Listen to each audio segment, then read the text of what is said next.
Un petit moment d'émotion lors du discours de Jean-Claude Gaudin, lorsqu'il a félicité évidemment. Il a félicité Didier Deschamps pour sa victoire, mais il a surtout félicité Didier Deschamps d'avoir dédié cette Coupe de la Ligue à la mémoire de Robert Louis Dreyfus, le mécène, l'actionnaire principal de l'OM, qui est décédé, vous le savez, en juillet dernier. Les voilà, les joueurs de l'Olympique de Marseille sur le balcon de l'hôtel de ville, montrant cette Coupe de la Ligue, la première pour un aussi grand club que Marseille. C'est assez surprenant. La ville s'était donc donné rendez-vous pour fêter ces héros. On a vu Souleymane Diawara, on a vu Mamadou Niang faire chanter tous ses supporters. Et le signal de fin a été donné par le coach lui-même, Lionel, puisque Didier Deschamps, vous le savez, hein, la Coupe de la Ligue c'est bien, mais il y a aussi le championnat. Et il a renvoyé tout son beau monde au bout d'une heure de célébration vers leur domicile pour préparer dimanche Lens et le championnat. Alors Kader, on vous retrouve dans un instant. Vous parliez de Robert Louis Dreyfus. C'est vrai qu'il y a eu beaucoup d'émotions à la fin du match hier, puisque tout le monde pensait à lui, notamment Didier Deschamps. Puis on a aperçu sa femme qui était aux côtés des Marseillais, que ce soit dans le bus ou également évidemment sur le balcon pour célébrer cette coupe. Et on avait envie de l'entendre. Ici, c'est quelque chose d'extraordinaire. Je suis seulement désolé que Robert n'a pas avec nous pour voir une atmosphère peut-être unique. Je ne sais pas si à l'autre ville de France on peut voir quelque chose comme ça.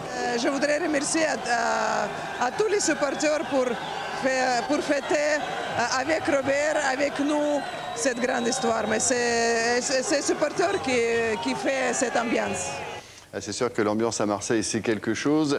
La victoire donc, en Coupe de la Ligue a déchaîné tout le monde. Alors on va revenir bien juste après le coup de sifflet final à Marseille pour voir comment justement s'est passée la nuit. Et c'est Kader évidemment qui était là-bas sur place. Trop impatient de fêter ça. Marseille n'a pas attendu le coup de sifflet final pour célébrer ce trophée tant attendu. On est là pourquoi? On est là pourquoi? Et on est là pourquoi? Critiquée par certains, la Coupe de la Ligue s'offre la meilleure des publicités avec les supporters marseillais. Celle-ci quand même. 17 ans qu'on la tient. Elle est à nous cette année la coupe, elle est à nous. Vers 23 h, c'est une immense liesse qui se répand sur le Vieux-Port. Après tant de défaites, la ville a besoin de communier autour de cette première victoire depuis le titre européen de 93. Marseille chavire de bonheur. C'est extraordinaire, regardez le monde qu'il y a et tout, franchement on est heureux. Ça représente énormément, ça fait 17 ans qu'on l'attendait, il a fallu, c'est le top, on va faire la fête, c'est le top, c'est le top, Marseille, je t'aime.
Jusqu'à son dernier souffle en juillet dernier.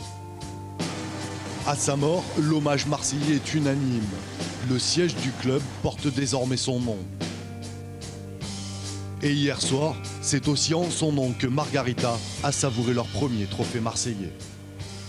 Voilà, ce trophée qui va peut-être relancer l'OM en ce qui concerne le palmarès, leur donner le moral pour attaquer la fin de championnat à fond et peut-être aller chercher ce titre qu'ils espèrent évidemment beaucoup. Alain Giresse, vous avez joué dans les deux clubs. Bon, on peut dire que vous êtes plus bordelais de cœur hein, que marseillais, bien entendu. Vous l'avez vécu comment ce match et comment avez-vous ressenti cette victoire marseillaise? D'abord que c'était une belle affiche. Un Bordeaux-Marseille, finale de Coupe de la Ligue, c'était très attractif. Et puis après, c'était une équipe marseillaise certainement plus déterminée que l'équipe bordelaise, parce qu'évidemment, dans l'attente d'un titre depuis 17 ans, et une équipe bordelaise qui n'a pas pu imprimer son jeu collectif qui fait sa force, et qui malheureusement a subi, et c'est un paradoxe, les coups de pied arrêtés, qui est le point fort des Girondins. Oui, en plus, c'est vrai, oui, c'était le point fort des Girondins, et a subi la loi des coups de pied arrêtés d'abord de Marseille. Et ça a mis Marseille sur les rails. Et vous pensez que Bordeaux avait en tête ce qui les attend maintenant en Champions League, le match de mardi face à Lyon? Inconsciemment pas au début de match, puisque la preuve c'est que c'était la meilleure équipe de Bordeaux qui était alignée, donc oui. Ils n'ont pas fait l'impasse sur cette finale. Mais c'est pas facile à gérer comme ça en l'espace de 3 jours, 2 grandes compétitions, et certainement que ça a joué en leur défaveur, et que Marseille a su utiliser évidemment les circonstances qu'ont à vivre les Bordelais. Alors vous avez joué à l'Olympique de Marseille, on le disait, vous avez vécu cette frénésie, cette folie même presque on peut dire autour du football. Ça ne vous a pas étonné ces images que l'on vient de voir? Non, c'est Marseille. Oui. C'est Marseille, c'est unique, je crois que c'est Mme Dreyfus qui le disait. Il n'y a pas beaucoup de villes qui peuvent comme ça s'embraser pour le football. Marseille, l'OM, c'est du quotidien. C'est au quotidien, c'est dans les mots de tous les jours. Ça fait partie de la culture locale. Donc, quand il y a un titre comme ça qui arrive, bien évidemment, cette démonstration de joie, évidemment, est à la hauteur de l'ambiance qui peut régner autour du football à Marseille. Alors hier, tous les Marseillais étaient devant leur téléviseur sur France 3, après Plus belle la vie, pour regarder cette finale de la Coupe de la Ligue. Le film maintenant de ce rendez-vous entre Marseille et Bordeaux avec Alain Vernon et Mathilde Milot.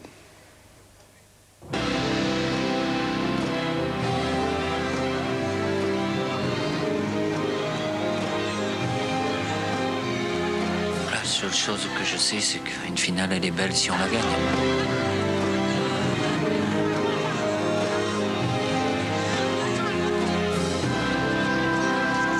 Il y a pas mal d'années qui se sont passées depuis 93 et je crois que sur une échéance comme ça, c'est toujours assez particulier. Ça serait bien qu'on ne soit pas déçus une nouvelle fois, on va tout faire pour.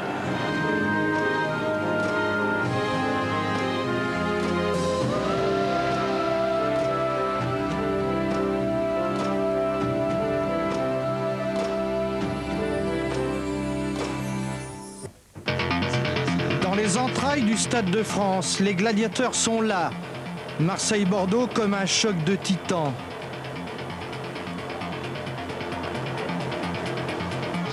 Souleymane Diawara claque la bise à ses anciens partenaires, mais c'est l'OM qu'il va défendre.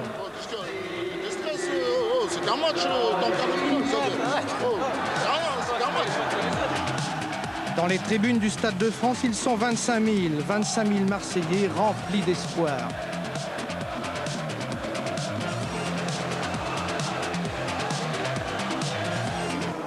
Quelques heures plus tôt, ils ont quitté la gare Saint-Charles en TGV pour Paris, pour ramener la Coupe de la Ligue portée par la force du destin.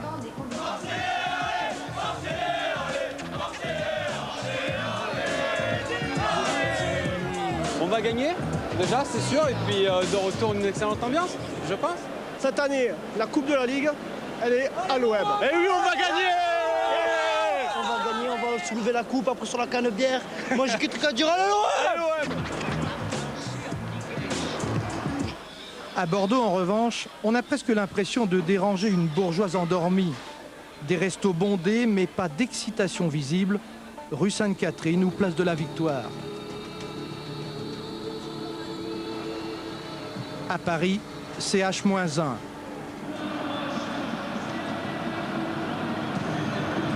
L'instant où la tension, la pression montent d'un cran.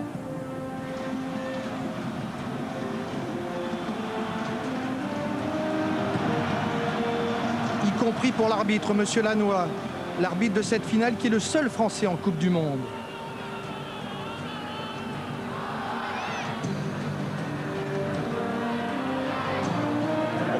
rêvé meilleure préparation avant le mondial. Maintenant, j'espère juste qu'on ne fera pas trop parler de nous dans le mauvais sens. C'est leur H.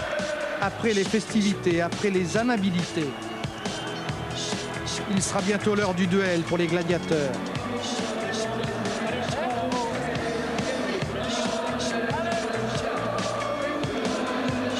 Car Marseille-Bordeaux commence par une séance d'intimidation.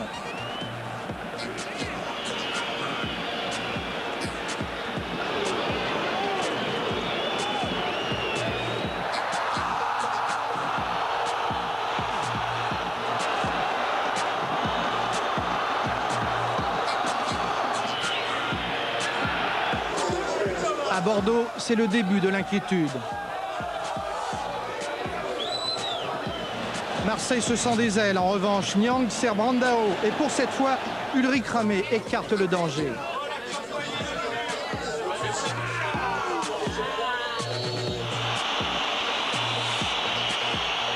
Sa bataille dure dans la surface. C'est le tournant du match. Mathieu Valbuena remplace son capitaine légèrement blessé. En seconde période, le match se débloque sur un corner.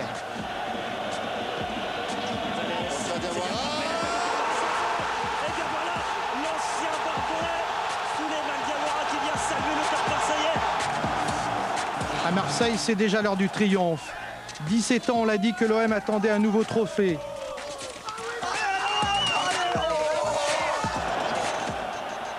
Et c'est là que Valbuena réapparaît pour suivre l'exemple de Diawara.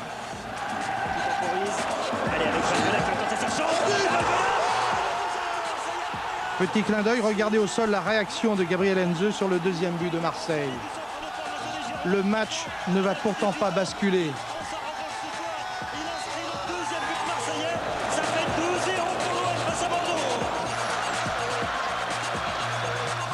Mathieu Chalmé va même marquer contre son camp. Ici, le troisième but de l'OM. Ludovic Sané a beau sauver l'honneur des Girondins. 3-1, c'est une victoire éclatante pour Marseille, qui exorcise un peu son passé. Didier Deschamps était le dernier à soulever une coupe pour l'OM. Il est le premier à remettre Marseille dans la légende. Didier Deschamps et Laurent Blanc se retrouveront encore sur la route du titre de champion de France. Pour l'heure, l'OM savoure et partage son immense bonheur. Ça fait longtemps que vous attendez un trophée. Aujourd'hui, on a réussi à gagner ce match. Donc voilà, ce soir, on est très content d'offrir ça à tout le peuple marseillais. Il n'y a plus écrit néant sur le palmarès, donc c'est une grosse joie, voilà, mais ça donne envie d'en connaître d'autres, des joueurs comme ça. Vous n'avez pas honte d'avoir marqué contre Bordeaux? Non, pas du tout. Non, pas du tout. S'il fallait À l'extérieur du Stade de France, c'est le retour un peu amer pour les supporters bordelais. Allez, un gagnant. Mais on fera mieux mardi et on sera champion parce que Marseille est une petite équipe. C'est la première Coupe de la Ligue gagnée par Marseille, le club aux 10 Coupes de France. Une soirée magique que Robert Louis Dreyfus aurait tant aimé partager. J'ai une forte pensée pour M. Dreyfus par rapport à tout ce qu'il a fait pour le club et qui malheureusement n'a pas pu connaître le succès de son vivant. Mais à travers sa femme et ses enfants ce soir, c'est un bel hommage qu'on lui a rendu.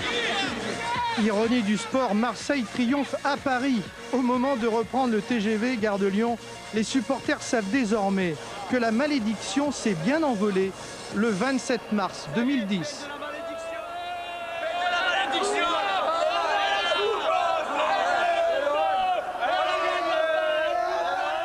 Voilà, et on a vu la suite à Marseille, un montage de Myriam Milan. Bordeaux, donc, cette fois, n'est pas allé au bout. Fabien, vous avez rencontré à l'issue du match Laurent Blanc, ex-marseillais, et comme à son habitude, Laurent était toujours très fair-play. Est-ce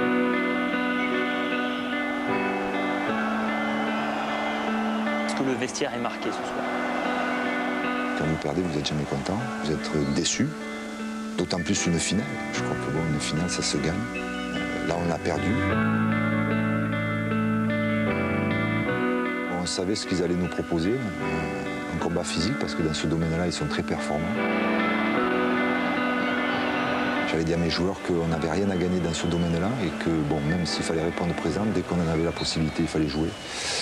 On a trop peu joué ce soir pour pouvoir mettre en difficulté cette équipe marseillaise.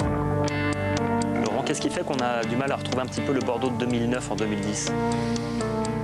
Dans le jeu, on est moins bon parce que je pense qu'individuellement, on a du mal. On a du mal. On veut, on a la motivation de faire du jeu, mais techniquement, on n'est peut-être pas à la hauteur de ce qu'on espère. Et puis aussi, il y a l'adversaire qui fait que, bon, tout le monde connaît de mieux en mieux les qualités et la philosophie de jeu de Bordeaux, donc ils mettent en place des choses pour nous contrer.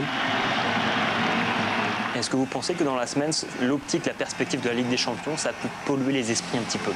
Je pense que les joueurs avaient envie de gagner, bien sûr. Mais inconsciemment, il y a toujours un petit peu une réserve, une espèce d'élastique qui vous retient un petit peu. J'espère que ça a été le cas. C'est un mal pour un bien parce que jouer un match aussi important 3 jours après, dès demain matin, il va falloir se reconcentrer sur ce match-là et oublier les désagréments de cette défaite. Pas la peur de tout perdre quand même pour la fin de saison? Ça existe. Mais quand vous avez la possibilité de tout perdre, ça veut dire que vous avez la possibilité de tout gagner aussi. Il s'avère que ce soir, on a perdu un trophée. Donc, il va falloir essayer d'en gagner d'autres. Voilà, il va falloir très vite se reconcentrer pour les Girondins de Bordeaux et passer donc à la Champions League dès mardi à Lyon pour le match aller. On aura bien sûr l'occasion de reparler également des résultats de Ligue 1 avant la fin de ce stade 2, mais on va passer d'une coupe à l'autre et cette fois on va parler de la Coupe de France et que le plateau est bien garni puisque chacun des représentants des clubs encore en piste pour les demi-finales sont là pour le tirage au sort et évidemment on voulait mettre un éclairage particulier. Deschamps. Bastien, ce n'est entre guillemets que la Coupe de la Ligue, mais à Marseille, on avait décidé de ne pas bouder son plaisir. Hein. Attention derrière toi, un ours. Ouais, regardez juste derrière moi, hein, c'est l'hôtel de ville qui retrouve peu à peu des couleurs et son calme. Je vous le dis, c'était de la folie hein, aujourd'hui dans la cité phocéenne. L'ambiance, elle est montée crescendo puisque les joueurs, eux, bien, ils se sont fait un petit peu désirer. Ils ont atterri un peu en retard à 14h15 à Marignane après une très courte nuit parisienne. Hein, c'était leur propre aveu. Direction ensuite le Vieux-Port pour une parade en bus à Impérial. Vous savez, ce sont ces bus ouverts avec un ou plusieurs étages. L'équipe a ensuite descendu la Canebière au milieu d'une foule absolument incroyable. Hein. Ils étaient des dizaines de milliers dans les rues de Marseille pour accompagner les héros jusqu'à l'hôtel de ville. Les joueurs ont été reçus par le sénateur maire de Marseille, Jean-Claude Gaudin, et décorés de la médaille d'honneur de la ville. Et puis enfin, vers 16h30, le moment que tous attendaient, la communion au balcon, le trophée brandi par le capitaine Mamadou Niang.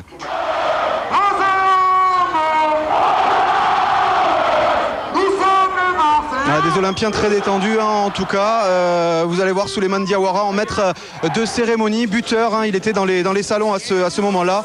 Et puis c'était également un grand moment d'émotion puisqu'était présent Margaretha Louis-Dreyfus et ses enfants. Tout Marseille a évidemment rendu hommage à Robert Louis-Dreyfus, actionnaire majoritaire pendant 14 ans de ce club, est décédé en juillet.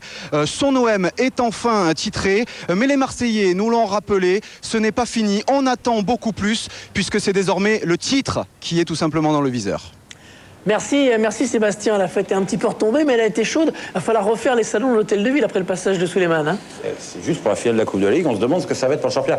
Très beau reportage qui a beaucoup plu à Eric Bénard, notre rédacteur en chef. Parce qu'il y a des bus. Très jolis bus. Oui, c'est vrai qu'il aime bien les bus, Eric Bénard. Eric Bénard adore les bus. Christophe, ils ont raison de faire la fête comme ça, les Marseillais, ou vous trouvez ça exagéré pour une Coupe de la Ligue? Non, mais c'est jamais exagéré. Un titre, c'est compliqué. Voilà, ils l'ont bien mérité. C'était une victoire de qualité. Dans un match compliqué, très, très heurté, beaucoup d'engagement. D'un côté comme de l'autre, je pense qu'ils ont mérité leur victoire.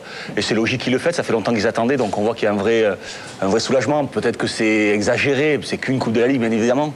Mais ça peut amener, ils ont besoin de confiance. Je pense à un club, une équipe qui a besoin de confiance. Donc ça peut lui amener... un déblocage un peu. Oui, vers d'autres victoires, oui, certainement. En tout cas, la finale, l'OM l'a maîtrisée, hein, finalement, contre Bordeaux hier. On va y revenir avec Guillaume Poisson, Raphaël Domenac et Olivier Talaron.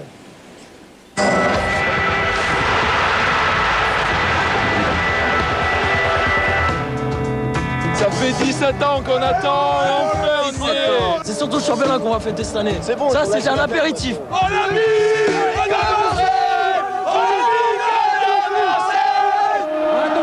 Une délivrance pour tous les Marseillais hier soir. En remportant sa première Coupe de la Ligue, l'OM a mis fin à 17 ans de disette. Presque 2 décennies sans le moindre trophée. Un titre enfin et un hommage unanime à un homme, celui qui a tant fait pour le club. Je voudrais dédier cette victoire à Monsieur Dreyfus pour tout ce qu'il a fait pour l'OM. C'était très émouvant de voir ces enfants qui se sont précipités au moment de la remise de la coupe pour embrasser les joueurs, prendre des photos. Ce soir, c'était pour lui. Je voudrais remercier les joueurs pour ce cadeau à mon mari et évidemment les dirigeants de le club. Une finale prestigieuse et d'abord les retrouvailles entre le Marseillais Souleymane Diawara et ses anciens partenaires bordelais. Ouais, je sais pas. Il a dit qu'il va marquer un but pour Bordeaux. Ok. Si je marque, je dédicace pour Bordeaux. C'est ça? Les Girondins engagés mardi en quart de finale de la Ligue des Champions alignent leur équipe type Chamac, Gourcuff titulaire. Un duel OM Bordeaux de niveau européen, beaucoup d'engagement notamment sur ce tacle de Sané à la limite de l'exclusion. Mais finalement peu d'occasions, les deux seules notables sont marseillaises. Cette frappe d'Atem Ben Arfa d'abord à la 27e minute. Et surtout cette tentative de Brandao effleurée par Ulrich Ramé. Un 0-0 à la pause, logique pour une issue encore très indécise. C'est assez équilibré, effectivement, et chacun joue avec son style. Voilà, mais bon, je pense qu'il y a place de faire quelque chose. D'autant qu'en début de seconde période, coup dur pour l'OM, Mamadou Niang touché à la cuisse et contraint de sortir, remplacé par Mathieu Valbuena dont l'entrée en jeu va faire beaucoup de bien à Marseille. Le jeu reste équilibré jusqu'à cette 61e minute. Le corner de Lucho pour la tête de Diawara, l'ancien bordelais, libère une première fois tout le clan marseillais. Bordeaux sonné, très vite assommé, 67e minute, festival de Ben Arfa côté droit. Le pied gauche de Valbuena ne laisse aucune chance à Ulrich Ramé. À 2-0, Laurent Blanc, qui a sans doute déjà la tête au match de mardi face à Lyon, sort Gourcuff et Chamac. Les Bordelais n'y sont plus et encaissent même un troisième but à la 77e minute. Sur ce coup franc de Valbuena, dévié dans son but par Chalmé. À 3-0, Marseille exulte. Malgré la réduction du score en fin de match par Sané, l'OM s'impose 3-1 et remporte enfin un trophée, le premier depuis 1993. Les Marseillais et leurs 30 000 supporters présents hier basculent dans l'ivresse.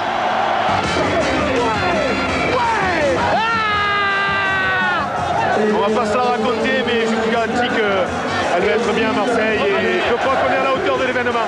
C'est vrai que c'est beau de gagner un titre classé. J'espère en gagner d'autres. Mathieu et maman. Mathieu, elle est à côté, maman. Quand il a marqué, j'étais en pleurs. On était là pour le supporter et en fait, je crois qu'on lui a porté chance. Quelques mots de réconfort de Diawara, vainqueur de l'épreuve avec Bordeaux l'an passé pour ses anciens partenaires. Je t'ai dit qu'elle allait repartir. Bonne chance, maman. Vous allez gagner la Ligue des Champions, moi. Mais surtout une communion totale des joueurs avec leur public. Trop d'émotions, c'est magnifique, pour eux tous c'est magnifique, magnifique. C'est magnifique, regarde, ils sont restés encore 17 ans qu'ils attendent ça. Je leur coupe aussi à eux parce qu'on les a entendus chanter du début à la fin. Voilà les gars, c'est pour vous. Pendant la fête, dans les couloirs du Stade de France, les Bordelais, eux, sont déjà sur le départ avec une question. Cette défaite aura-t-elle des conséquences pour le match de mardi face à Lyon? Une autre compétition qui nous attend et puis voilà, il faut penser à autre chose. On va essayer de bien récupérer, bien dormir et puis on verra ça demain tranquillement. On est des compétiteurs, on est des gagnants. Voilà, c'est pas fini, il y a encore le championnat. Le doublé coupe championnat objectif désormais affiché par les Marseillais, mais en attendant hier soir, l'OM a donc surtout pensé à rendre hommage à Robert Louis Dreyfus avant de savourer ce trophée tant attendu. Ça me fait plaisir de la dédier à Robert, sa femme, ses enfants sont là. Celle-là, elle est dédiée à votre époux. Elle est pour lui. Je sais. Premier titre pour le président Jean-Claude Dacier également et premier bain de jouvence aux conséquences inattendues. Faut le filer. C'est là. T'as raison. Toi, je t'ai à l'œil. Donne-moi mon manteau que je me cache. Ce soir, le programme sous les... Hôtel Dodo. Dodo. Du repos, visiblement pas pour tout le monde, puisque dans la nuit parisienne, quelques joueurs de l'OM ont prolongé la fête, loin des caméras. Ah, pour tout ici. Ah, bravo. Et en plus, vous êtes suivi. Allez, monsieur, il n'y a rien à voir. Voilà pour cette victoire marseillaise. Christophe Dugarry, vu l'ampleur du score, est-ce qu'à 3 jours du match contre Lyon en Ligue des Champions, Bordeaux a pris un coup sur la tête? Un coup sur la tête, non, il faut se remettre en question. De toute façon, Bordeaux savait très bien qu'en gagnant ou en perdant, il faudrait quand même jouer ce match de Lyon qui est très important. Donc non, mais voilà, Bordeaux a fait un match de qualité, mais Marseille a été meilleur. Donc à partir du moment où on joue contre l'adversaire qui est meilleur que soi, bon, mais voilà, et puis il faut savoir se remettre rapidement en question. Voilà, je pense qu'il n'y a pas grand-chose à dire sur cette finale. Prendre un coup derrière la tête. Bon, il y avait un évident décalage de motivation, ce qui est assez logique. Moi, il y a un truc qui me frappe, c'est au moment où l'OM perd son meilleur buteur, son meilleur attaquant, c'est le mec qui rentre, Valbuena, qui te fait gagner le match. Donc, ouais. Alors que quand Blanc, il sort Chamac et qui fait rentrer Fantomas, là, Kavenaghi, le match, il est mort. Je veux dire, c'est ce que je dis depuis très longtemps, c'est que Marseille a une escouade offensive incomparable en Ligue 1. Et on a vu sur cette finale que c'est ça qui faisait la différence. Est-ce qu'il n'y a pas un risque que Bordeaux perde tout? C'est la question qui revient. Ah bah oui, les compétitions, voilà, faut les jouer. Après, évidemment qu'on peut les perdre, mais on a plus de chances de les gagner quand on les joue. Mais c'est quand même magnifique ce que fait Bordeaux. Est-ce que Bordeaux est programmé pour tout gagner? Voilà, est-ce qu'il faut voir, Bordeaux est une bonne équipe, ils ont des grands joueurs. Est-ce qu'ils ont fait déjà depuis 2 ans? C'est exceptionnel. Est-ce qu'ils doivent faire ça tous les 2, 3, 4 prochaines années? On n'en sait rien. Et est-ce que ça peut pulser Marseille vers le titre, à votre avis? Oui. On peut pas savoir. Je suis très en forme. Bordeaux, Marseille. Je suis très en forme niveau prono en ce moment, je vais dire oui. On tremble à Marseille, là, quand on entend dire ça. Putain, c'est foutu. Bon, merci Christophe. Le championnat, dans un instant. La Ligue 1, avec tous les matchs de l'après-midi. Puis Claude Makelele qui nous rejoindra. On se retrouve dans un instant.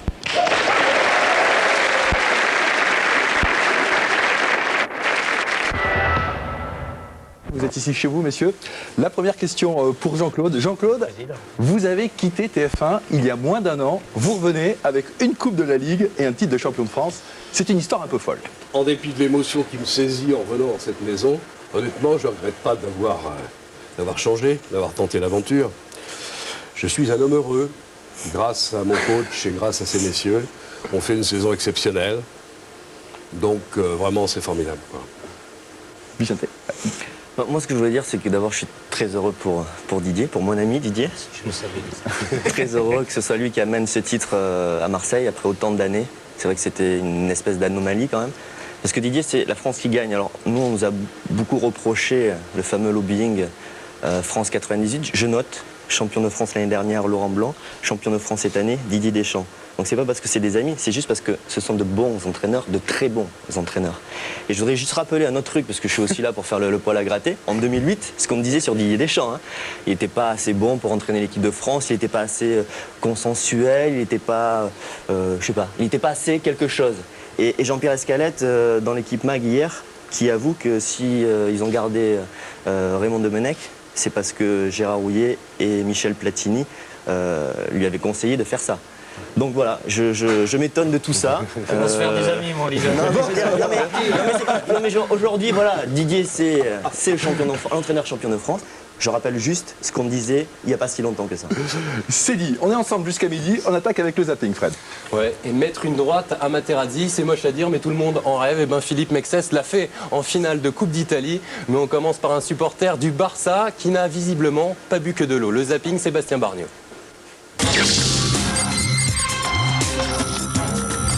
Pas si facile que ça d'être un supporter du FC Barcelone. Déjà, on oublie comme on peut l'élimination en Ligue des Champions.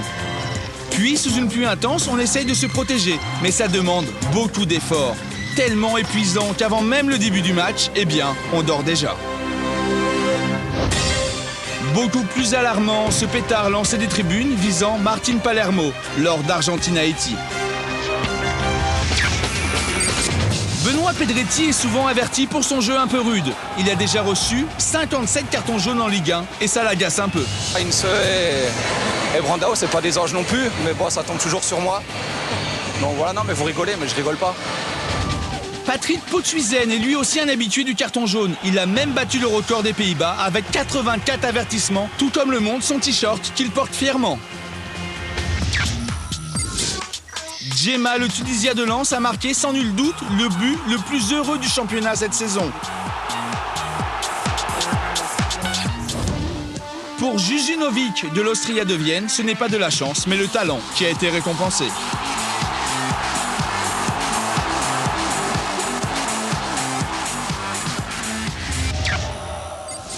Premier trophée de la saison pour l'Inter avec la Coupe d'Italie grâce à l'incontournable Diego Milito. Les supporters milanais peuvent brandir fièrement ce trophée, mais ce fut un match très spécial, notamment quand l'Argentin est signalé hors-jeu alors qu'il avait marqué. Pas du tout convaincu, Mourinho se précipite vers le 4e arbitre, espérant voir les images, c'est raté. Les Romains sont au bord de la crise de nerfs. Totti, lui, craque complètement. D'abord avec ce petit pointu vicieux sur le crâne de Motta, puis 1 minute plus tard, aucune retenue sur Balotelli. Une véritable frappe sur la cheville droite de l'Italien, puis pour l'achever, son petit pointu.